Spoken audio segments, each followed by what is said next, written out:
How to enable Hibernate on Windows 11. This tutorial shows you how to turn on the Hibernate option and add it to your power menu on your PC. First, click on the Start button and search for Control Panel. From there, click on Control Panel to open it. At this point, click on Power Options. From there, click on Choose what the power buttons do from the left side panel. After that, click on Change settings that are currently unavailable to unlock the shutdown settings. In the next step, scroll down to the Shutdown Settings section.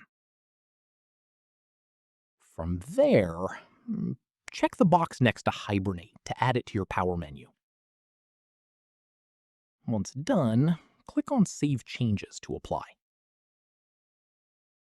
Following this, click on the Start button and then click on the Power icon to confirm Hibernate is now showing as an option in your power menu.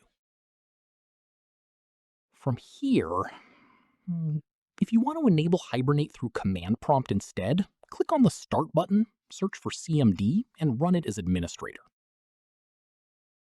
At this stage, type in powercfg/Hibernate on and press Enter to enable Hibernate. Once completed, close the command prompt and check your power menu to confirm Hibernate has been added. Keep in mind, Hibernate saves your open apps and files to your hard drive and fully powers off your PC. It uses no power at all, unlike sleep mode, which still draws a small amount of power to keep your session in memory.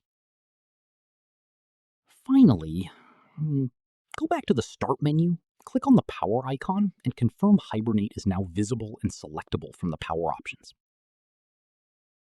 And that's it. If this guide helped you enable Hibernate on Windows 11, give it a like, subscribe for more Windows tutorials, and tap the bell icon for updates. See you in the next one.